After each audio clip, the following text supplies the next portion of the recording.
Some leaders leave footprints, others leave libraries. You're tuning into the Authors on Mission podcast, where industry giants become literacy legends.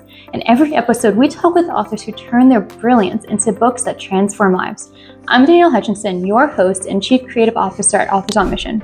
Welcome to your authorship experience.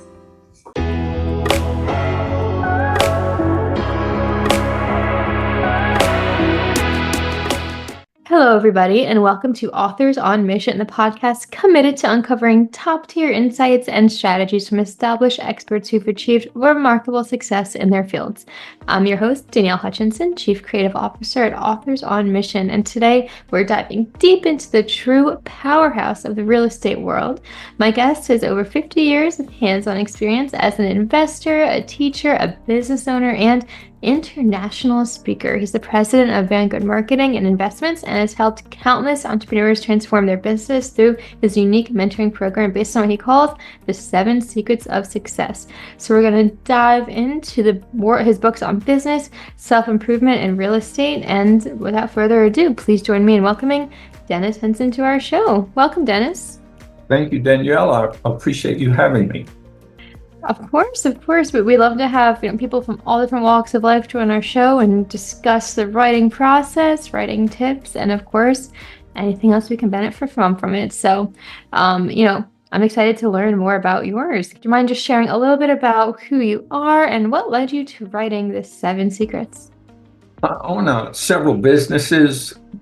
I've been a real estate investor for a number of years, as you mentioned, in the winter of my life, and I'm trying to do some things that will leave a path for people to have a better way to make things easier. So I'm writing a lot of books right now. So that's pretty much what I do every day. Although if you own real estate, that's a pretty full-time business, just managing the properties. But I have a great staff that takes care of that. So between that and speaking engagements, I stay pretty busy. Awesome. Well, thank you for sharing that story behind writing this book. It's great to know that it's come from all these experiences, and now you've been just keeping busy with, doing the speaking and everything. I'm sure in your heart, it means a lot to know that your book not only touches people when they're reading it, but also you're able to, influence their lives through your speaking engagements as well. So really amazing stuff there. So a little bit more about yourself. Your work mentions 7 timeless laws of nature. So I'm curious to know, how did you discover these principles? How did they come to be? When I started in the business world, I was a band director. I graduated from Jacksonville State University and got a master's degree from Mississippi State. And I wanted to be a college band director, but I had taught high school band for several years. And Georgia Tech called me and said, "We want you to come be the band director at Georgia Tech." So that was a dream come true. So I moved to Atlanta, and while I was there visiting a friend, his phone rang. Back then there were no cell phones. The phone was on the wall. Mm-hmm. And he had a odd look on his face, and he said, "The call's for you." And so I took the call, and it was a company in Tennessee, and they said, "We want you to come up and interview." I said, "Well, I'm not interested in another job. I've got the dream job. I'm going to be the band director at Georgia Tech." And they said, "Well, let's just discuss it. We'll give you a round trip ticket, buy you a steak, pick you up in a limousine, and give you a $25 cigar." I didn't smoke, and I could get a steak in Atlanta, but the round trip ticket on a plane back in '75 was a big deal. So I thought, I'll go out there and tell them no. So I went up and interviewed, and all the things they said came true. They picked me up in a limousine, we had a steak. After the interview, I still wasn't very interested until they discussed the salary. They offered me 20 times the salary that Georgia Tech was offering. Oh, wow. So at that time, I went into business. I took that position. So when I came back, they'd given me 3 books to read: Think and Grow Rich, Success the Glenn Bland Method, and The Greatest Salesman in the World by Og Mandino. I read those, and I was really enthused. I'd never seen a self-help book and never read anything like that. So when I went back to the facility, the vice president of the company looked me up and said, "Your name's Dennis, right?" I said, "Yes." He said, "My name's Jack." His name was Jack McConaughey. And he said, "Come into my office. I want to get to know you better." So he brought me into his office. Now, there were hundreds of people there. I mean, it was a big company. And out of all the people there, I thought, well, this is interesting. Here's the vice president of this big company, and he's asking me to come in. And he started asking me things. Where you want to be in 5 years? What you want to be in 10 years? What do you want to make out of your life? What are you going to leave when you're gone? I never heard anything like that. I didn't know what to say. Then he started telling me, well, Dennis, there are these certain laws that if you live by these laws, everything's going to be easy. You'll make a lot of money. You'll have lots of friends. People will respect you. Your life will be happy. But if you do not follow these laws, things are going to be difficult. It's going to be hard to make a living, hard to get along with people. You have to follow the laws. And I remember stopping him. I put my hand up and said, "Stop, Jack, stop." He'd already given me 3 books. And I thought, well, he's telling me about this book I need to read. So I said, "Where's the book? Give me the book." He laughed and said, "No, Dennis, you don't understand. There's not a book. It's in lots of books. It's a life study."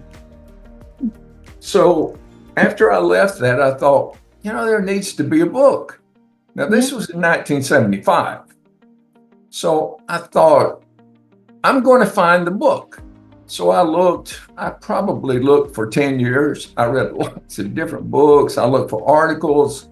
I looked in libraries. There wasn't an internet or a Google. So I looked everywhere I could think of, and he was right. There wasn't a book.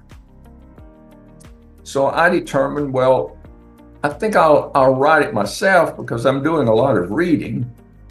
So over the next 40 years, I was formulating this book. I pretty much worked on it all of the time for a total of 50 years. And this year, I finally put it all together. And this week, I finished it and I'm polishing it. It's called The Laws of Nature for Success. And the difference in that book and all the others is there's a lot of people that tell you pieces of what is involved in success, like getting your mind right or being persistent or the different things.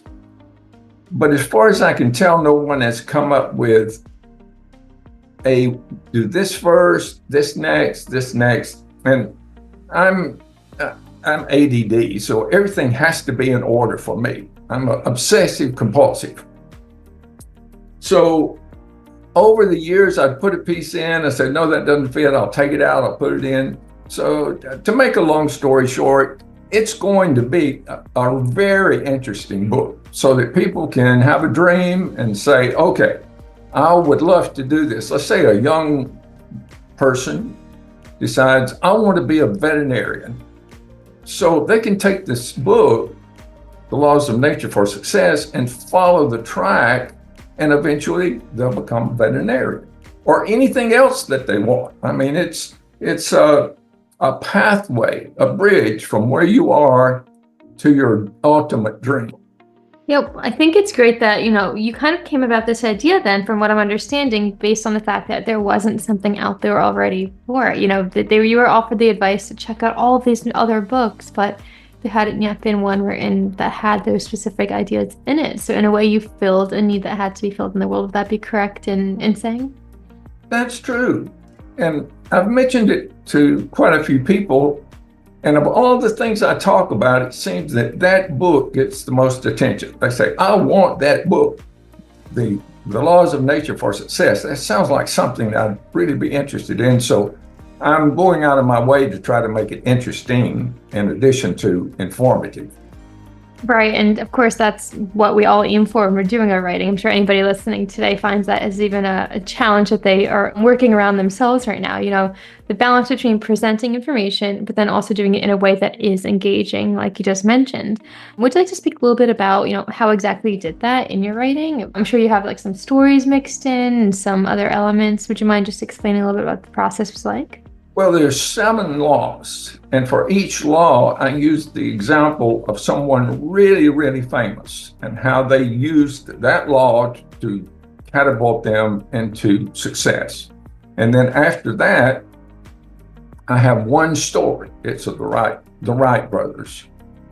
Everybody knows what they did about the flight Kitty Hawk. I did a lot of research, and I went back and I showed how the Wright brothers used each of the 7 laws of nature to get the Kitty Hawk off the ground. And I thought, it was interesting to write, and I believe it will be interesting to read also.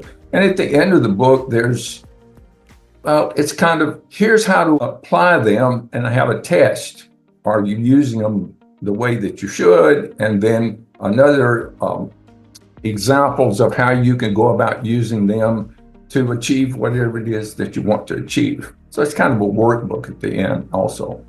Hey, I love anything in a book that allows the readers to engage with it more, like that workbook, like you said. It's not just a book that they're going to close and put up on the shelf, but you're giving them an actionable step to take to continue on with the process of learning everything that you're trying to get across. It's like, I guess that's where your teaching background comes into play, right? Giving them that homework to do after reading it. Would you say that the teaching background had a big influence in the development of this as well?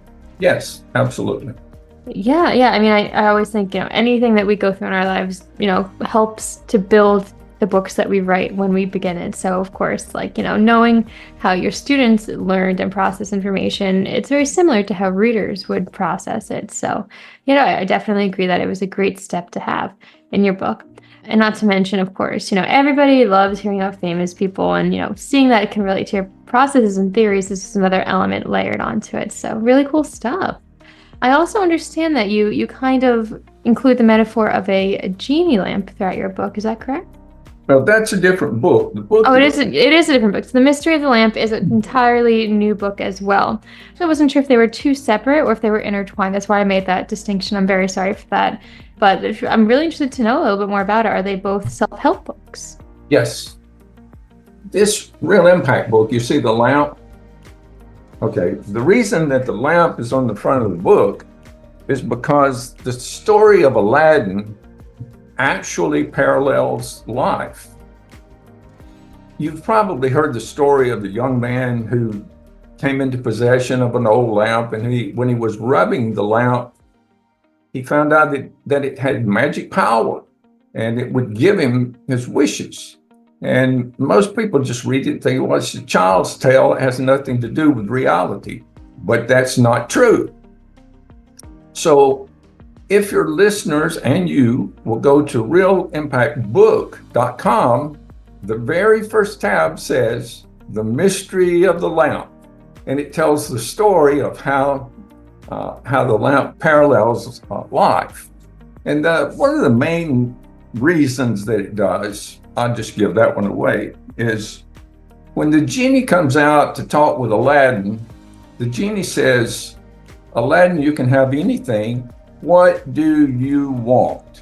So immediately, the genie forces Aladdin to come up with a goal. What do I want? Do I want to travel the world? Do I want to have a lot of money? Do I want to become something great? So that's one of the secrets of success. You have to know what you want in order to move in that direction. And this book is kind of like a rudder because you use the book to form the habit of reading something positive every day to move you toward that goal. So the book is not to be read from cover to cover.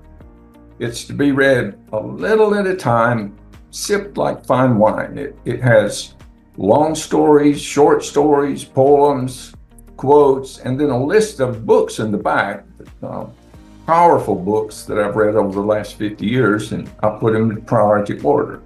So that if someone wants to form that habit, which is a very powerful habit, they can use this book to do that. That's what separates this book from other motivational books.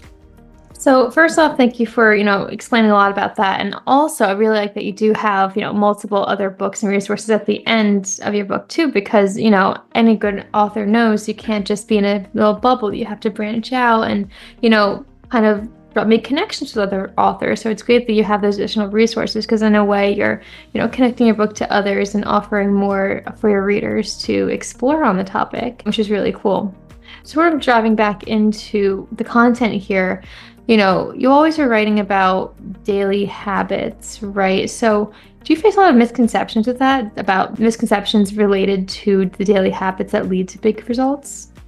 I don't know if they're misconceptions. I just think they're misinformed. Misinformed. Okay, so how People so? do not understand how powerful forming that habit is. Now, there are a lot of other habits that are very beneficial. Like I walk every day. I have the habit of walking every day. I enjoy it. It makes me healthy. It keeps me young. I'm grateful every day. I have a ritual. I have lots of habits, and I call them success habits. But the habit of reading something positive every day that leads you toward your goal is like putting a rudder on a boat.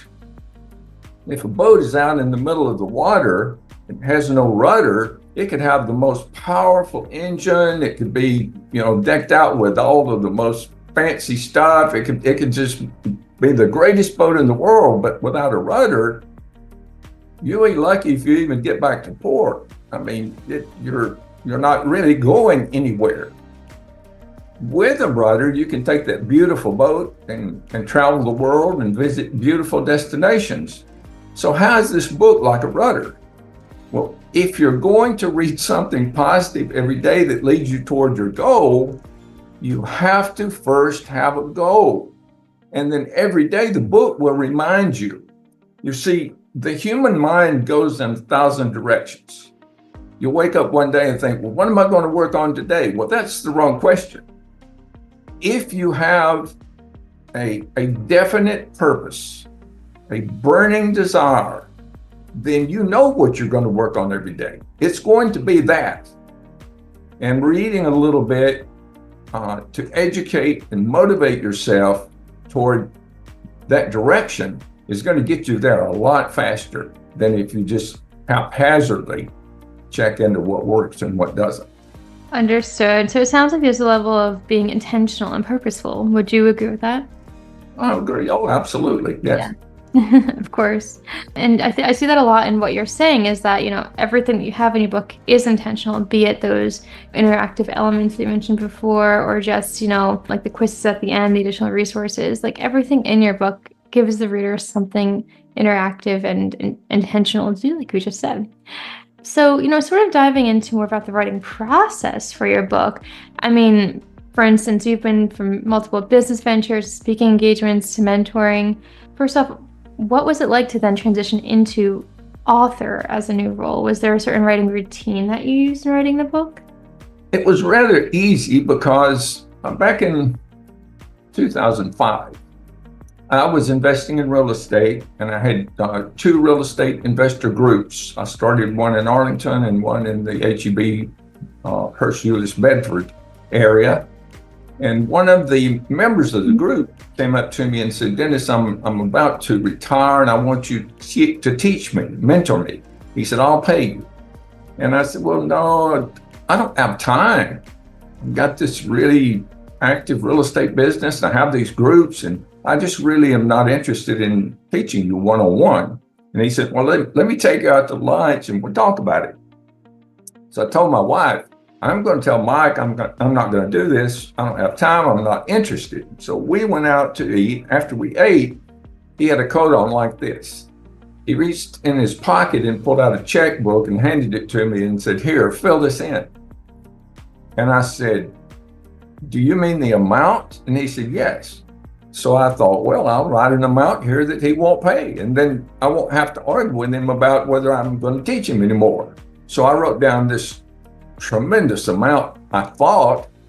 I gave it back to him. He took the check out, signed it, never looked at the amount, and handed the check back to me. That's when I started teaching. So I thought, if I'm going to teach people to do this, I better have a really good training course. So that's how I got started writing.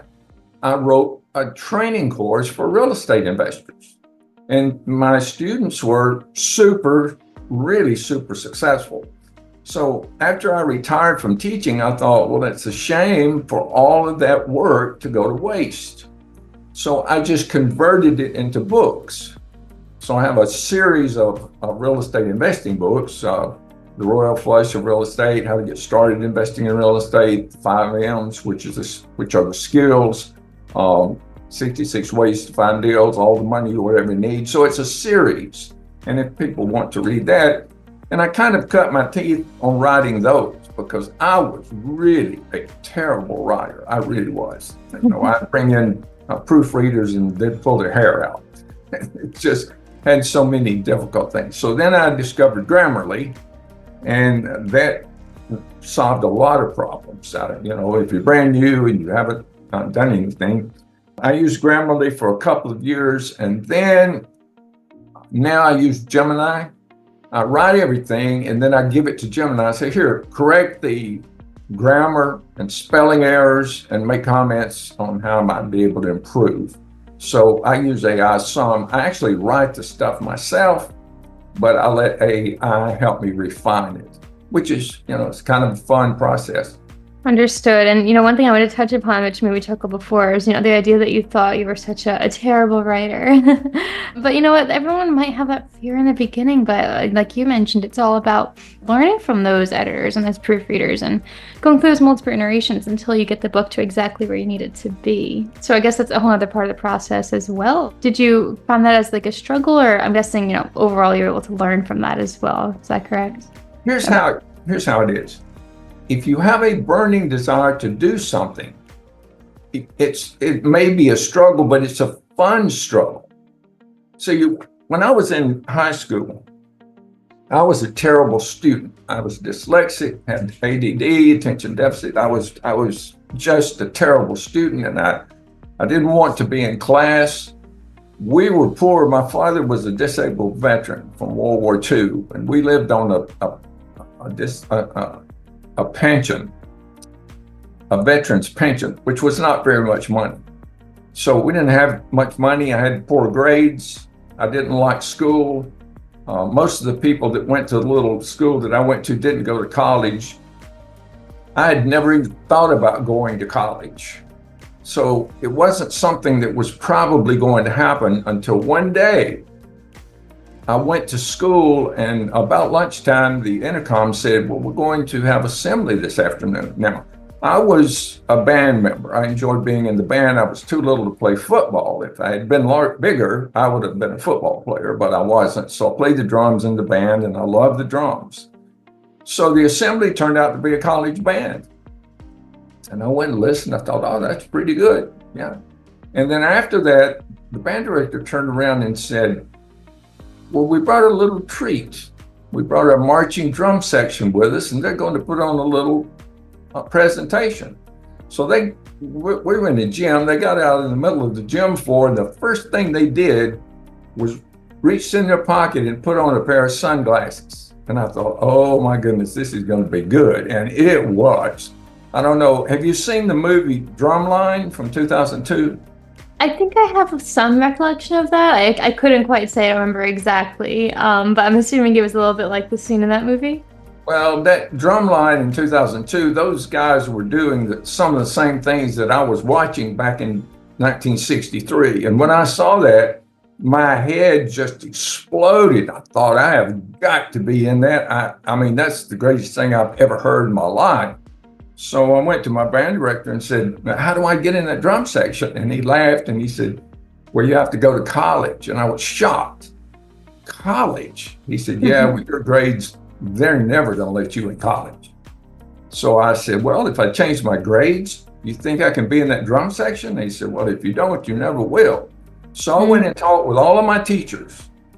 I mean, that day changed my life. I went and talked with the teachers. Some of them laughed at me. I said, I'm going to college. I've got to make A's and B's. And they thought that was hilarious because I was the worst student in the school. But from that day until I graduated, those D's and F turns into A's and B's. And I enjoyed doing it. So what was the difference? The difference was I knew what I wanted and I was willing to do whatever it took. And 4 years later, I was a member of that drum section. And the next year I was a section leader of that drum section. So getting your mind right, which is the first of the 7 secrets, is very important. And if you get your mind right and you know what you want and you're willing to do whatever it takes to do it, you'll never have to work again, because it's not work anymore. It's fun. I can't wait to get up and go get closer to where I want to be. So that's something that people don't know. Once they realize it, it's life-changing. Yeah, and one thing that's, I think, particularly resonating about what you said when you were talking to your teacher and you said, if I get my grades up, am I going to make the team? And you just said, well, you're not going to unless you try. That's a, misphrasing of what you just said, but the main idea is that you have to get out there and try, which is exactly what you did. And whether it be with writing or anything else in life, to all of our listeners out there, it's something we should all hold on to. You can't just stay stagnant. You have to give it a try and get out there. So right. People get desires and they think, oh, I would love to do that, but then their butts get in the way. I would love to do that, but I don't have the money, but I don't have the connections. I don't have the education. I don't have the looks. I don't have the clothes. But they got to move their butts and replace it with hands. I would like to be a band director, and I'm talking with my band director about it, and I'm learning to play my instrument better, and I'm checking out schools, and I'm looking into scholarship. Once you make that decision and you cultivate this fire, this burning desire, then everything in the universe starts moving toward you twice as fast as you're moving toward it. All of the doors open, the Red Sea parts, and it really does. Yeah, definitely. And I think that's actually a really cool thing for everyone to remember after this podcast today, is to change your butts into ands. That's a really cool phrase in there. I'm sure you might have even have that in your book. Is that true? Is that something that just came up with on the spot just now? It sounds like something you practiced before. It's not in any of the books I'm writing right now, but I've got a lot of other books that are coming up. That's a good idea. I'll put No, it's a really cool phrase. It's catchy and it makes sense. So kind of segueing back into the writing process itself, would you say that your writing process has evolved between your earlier works and your most recent works? For example, you mentioned about how much you had to go through the editing in the beginning. Do you find a big difference as when you're writing now for these more recent publications? Danielle, when I first started writing, I was literally terrible. My spelling was bad. My grammar was bad. I didn't know where commas went. I was really bad. I gave one of my books to one of my students to edit, and he came back and he edited one chapter, and it had 1,000 red marks. Mm-hmm. And I said, well, how long do you think it will take you to edit the rest of the book? And he said, the rest of my life. Oh, geez. That's a true story. And he wouldn't do anymore. So yes, I've evolved. And now, I don't want to be immodest, but I'm pretty good. If you go to Amazon and look at the reviews, that's where you know if you're good or not. People will tell you what they think. And so I've got over 100 reviews for a Real Impact and a 5-star average, which is not easy to do. That really is not. If you've written a book, you already know that it's difficult. And my next books are going to be better than that one, because I can just feel it. The first books I wrote, I took them off. You can find them, but you can't buy them, because I took them off the market, bought them up, and brought them home. They were just that bad. Yeah, well, hey, again, that's what we all have to learn from, right? Is even if we start off being a little bit, bad writing. I guess, like you said before, even just having minor challenges too. It's all about learning and improving, and you're proof of that. Because like you said, just go to the reviews and you'll see for yourself. So wonderful. So let's talk a little bit, if you don't mind, about some of your speaking engagements, because that's another huge part of what you've been doing. My first question then is, do these books play a big part in your speaking engagements? Would you say that they help you to book more of those? They have a role to play with each other in between the engagements and the books. What's that relationship like between writing and speaking? Most of the speaking engagements I've had in the past were real estate related. Expos, going to real estate investor groups. I had my own real estate investor groups. And the things that I spoke about ended up being in the book. In fact, the 7 Secrets book was a presentation to a group of real estate investors when I started putting it. I used my own story about when I went to college, about how I used each of those 7 secrets to get from impossible to getting into college, doing what was impossible. And I showed them how each of the 7 secrets fit. That was part of the speech. But now, when I'm speaking now, I'm speaking probably more about the laws of nature. So my speaking career has evolved from real estate into motivational speaking. And that's what I really focusing on right now, and what I really want to do to reach more people and to let more people know about my books. Yeah, and I know it's kind of interesting how it always works that way, right? That your books will interplay with your speaking engagements. And eventually, right, it allows more people to check out your books, and in turn, more people are curious to hear about your speaking engagements. So, that's something I used to always say to our listeners. You might have a book out on the market, but how are you leveraging it? Are you able to help it enhance your speaking side? Is it, how interrelated and interconnected can you make these? So, yeah, it's incredible that you've been able to do that. If anybody's interested in perhaps, checking out some of these speaking engagements, maybe even having you come and speak for their own events, where can they find you? Where can they find out more information about that? If they will go, in fact, if it's okay, I'd like to give everyone a gift. Do you mind that? Wow. Okay. Yeah. What's the gift, everybody? First of all, you asked how to get in touch with me. Everything is on the website, realimpactbook.com. Realimpactbook.com. Right at the top in the middle, it says contact us.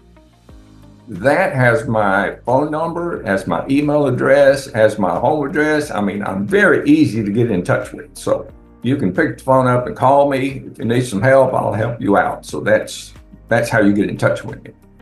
There's also a link on that same website that says monthly special. Some monthly specials, I'm just giving away books. Okay. Like last month it was Think and Grow Rich. I'm not sure what it is this month. I think it may be The Greatest Salesman. I don't know, but every month I give away something, or I have a really big discount on one of my products. So my books are all in audio, softcover, hardcover, and ebook. Now, if everyone listening will go to realimpactbook.com and scroll all the way to the bottom, it says podcast attendee. You click on that and put in your email address and your name, you will get an instant download. It's not next week or tomorrow or in an hour, it's instant. You can have that ebook of Real Impact Daily Inspiration before this podcast is finished. And there are no strings. You're not going to be put on a mailing list and get spammed. That's not going to happen. There is a link there that says, if you want to be notified when I have other books published, you click on that and you'll only get an email, when I publish other books. So you'll have to look carefully to, be able to get that information. But there's games on there. There's a little game that says one of the lamps escaped from the front of the book. If you can find it, you get the audio book. But there's, you have to go through the pages and find the little lamp and be the first one. So no one's found it this month. So maybe you'll be the one. And the audio book's like $17.95. So it's a pretty nice gift. Yeah, wow. Well, thank you for sharing that with our listeners. That's really fun. And I love the aspect of the little game thrown in there. You're kind of the expert at making things interactive, aren't you? I have good help. I love that. I love that. So, to everybody listening today, we're going to put the links in the description box of this podcast today. But, wait for the podcast to be completely over before going ahead and clicking on those. But yeah, lots of fun stuff for you to explore. I highly recommend checking it out. And before we do pop off for today, Dennis, I'm wondering, do you have any, last bits of information that we could share with our listeners today, whether about, the writing world or about just improving yourselves based on our experiences in general? If you're just getting started and you're having a hard time writing, that's okay. Just go ahead and write the book and let it be bad. It doesn't matter, because the experience you gain by going ahead and doing the writing is going to be useful. Another thing, on the realimpactbook.com, there's a link that says help the children. This book is life-changing. If I can get it in the hands of young people in disadvantaged communities, I want to do that. So there's a GoFundMe link there, help the children. Every penny that's donated goes into purchasing these books to be distributed to children in disadvantaged communities, through small libraries, through schools that don't have adequate budgets. We're also giving them to nursing homes and senior citizen centers, because they love to read this kind of thing also. The main thing, if you want to become a successful writer, is make that your ultimate goal. When you wake up every morning, think of that first and think, what can I do today to help me finish the book? If you have the book finished, help me get it edited, formatted, and put up and published. And once that happens, then the marketing comes. And I don't want to frighten you, but that's the most difficult part. But then you just make that your goal, and you do whatever it takes to get your book in front of people and get it marketed. And if you do that, you'll become successful. Awesome. Well, thank you so much for sharing that. There's many different sides to that. We've mentioned before about how it's important just to get started writing, even if it's bad, even if you think it's not going to be that great, you at least have something on the page. But also the element you have here, Dennis, of giving back. You're giving back to your readers by offering them all these promos, like you just mentioned, but also just to these charity organizations. It's really impressive. And I think that's something that today, listeners, if you have one bit of advice for how to market your own book and get it out there, giving back is kind of, I guess you'd say, the first step to doing that. Would you agree with that, Dennis? Yes. Yeah. It's, about like giving back and helping others, but it also allows people to, see your message, and, they're more inclined to check out what you have too. So it's a win-win for everybody. So yeah, with that being said, I think we learned a lot from this podcast today. We learned about your books, we learned about the writing process, and now everybody, as soon as we're off today, you can go ahead and check out those resources for yourself. Dennis, I want to thank you so much for joining us on the podcast. Again, it was really an incredible conversation. Well, thank you. I really enjoyed it, Danielle, and I hope you'll have me on again sometime. Yeah, we would love to have you on, whenever you have a new book coming out, or, some more to share with us. I know our listeners for sure have gained, some valuable insights and wisdom from these many years of experience you have in other areas, real estate, business, mentoring. As we begin to wrap up today, I just want to say, again, the principles from both books, Mystery of the Lamp and Real Impact Daily Inspiration, just really helps to empower us with the knowledge and confidence to kind of follow in your footsteps, to learn from you, and to write our own books too in our own fields.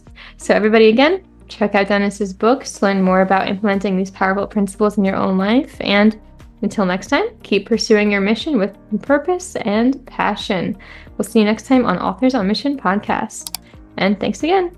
This is Danielle Hutchinson reminding you that somewhere, someone needs the book that only you can write. Visit authorsonmission.com to start your legacy. Until next time, keep leading, keep inspiring, and keep thinking in chapters. Have a great day.